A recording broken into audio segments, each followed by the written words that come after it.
શ્રી ગણેશાય નમઃ. તારીખ 7મી માર્ચ 2024 ગુરુવારે સવારે 9:34 થતું બુધનું રાશિ પરિવર્તન કે જે કુંભ રાશિમાંથી પરિવર્તન કરીને મીન રાશિમાં આવશે અને આ જ દિવસે એટલે કે તારીખ 7મી માર્ચે 2024 ગુરુવારે શુક્ર પણ સવારે 7:47 રાશિ પરિવર્તન કરીને મકર રાશિમાંથી કુંભ રાશિમાં આવશે. સૌપ્રથમ બુધ વિશે જાણીએ. બુધ એટલે બુદ્ધિ, ઉત્તમ વાણી. બુધને વાણીના કારક કયા છે? એકાગ્રતા બુધથી આવે. બુધનું 2 રાશિ ઉપર અધિપત્ય છે, મિથુન અને કન્યા રાશિ. આ રાશિના સ્વામી બુધ છે. બુધ જન્મકુંડળીમાં ઉત્તમ ફળ આપનાર હોય તો શું મળે? તો જે તે જાતકને ઉત્તમ જ્ઞાન મળે, એનું વ્યક્તિત્વ પ્રભાવશાળી રહે અને ઉત્તમ વક્તા બને. આ બધી બુદ્ધની વાત થઈ. સાથે સાથે આપણે શુક્રનું પણ ગોચર જોઈએ છે, તો આપણે શુક્ર વિશે પણ વાત કરીએ. શુક્ર એટલે પુરુષત્વ, સારી પર્સનાલિટી, ભૌતિક સુખ અને સાથે સાથે ભોગ પણ. ભૌતિક સુખ અને એનો ભોગ, કે જેની કુંડળીમાં શુક્ર સારી સ્થિતિમાં હોય તો તેમને ભૌતિક સુખ ખૂબ જ સારું મળતું હોય છે. શુક્રની અધિપત્યવાળી રાશિ એટલે કે વૃષભ અને તુલા રાશિના સ્વામી શુક્ર છે. બુધ અને શુક્રની મહત્તા આપણે જોઈએ તો જાણીએ. બુદ્ધિના કારક બુધ અને ભૌતિક સુખના કારક શુક્ર તમારી રાશિમાં 7મી માર્ચથી 2024 જે રાશિ પરિવર્તન કરી અને ગોચર છે એ તમને કેવું ફળ આપશે તેને વિશે. કન્યા રાશિ, અક્ષર પઠણ.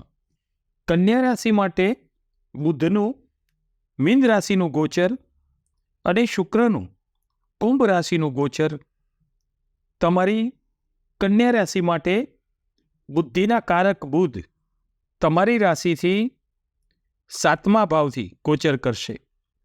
રાહુના પરમ મિત્ર બુધનું 7મા સ્થાનનું રાહુ સાથેનું ગોચર તમને તમારા વ્યવસાયની તેમજ રોજગારની સ્થિતિ મજબૂત કરશે. તમને વ્યવસાયમાં સારું રહેશે. 7મું કળત્ર સ્થાન પણ કહે છે, જે તમારા દાંપત્ય જીવનને સૂચવે છે.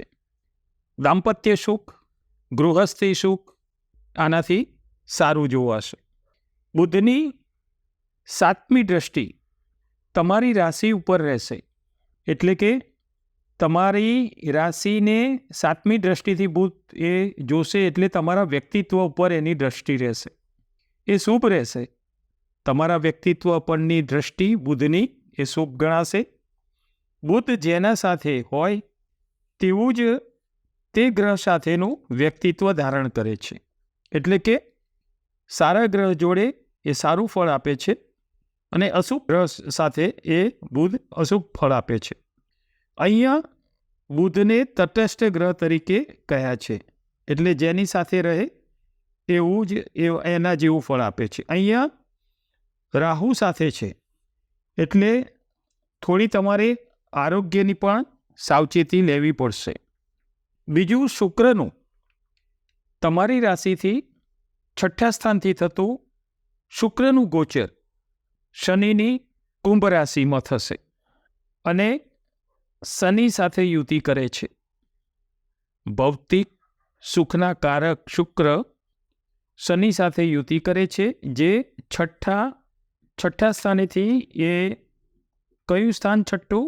ઋણ, રોગ અને રીપુ સ્થાનેથી આ ગોચર કરશે.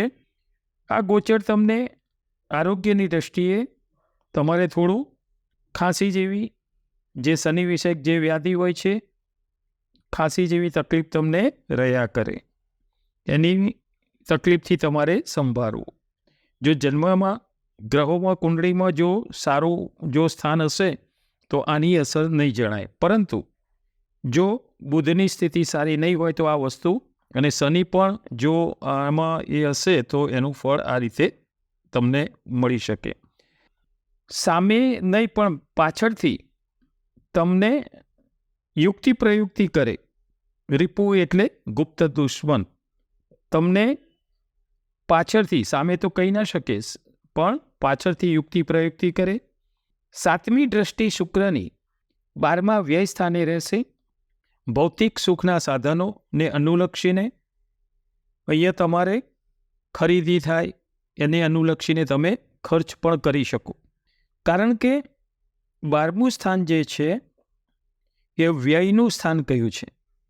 જાવક, વ્યય, જાવક, ખર્ચનું સ્થાન છે. આથી આના વિશે તમે ખર્ચ પણ થઈ શકે આનાથી, અને વધુ પડતા ખર્ચ થવાથી અહીંયા તમારે ઋણ પણ વધી શકે, કર્જ વધે. આમાં તમારે ખાસ ધ્યાન રાખવાનું કે બહુ ખર્ચ ન થાય અને ઋણ વધે નહીં, એનું ખાસ તમારે કાળજી લેવાની. અને ખર્ચા ઉપર નિયંત્રણ જરૂરી રહેશે.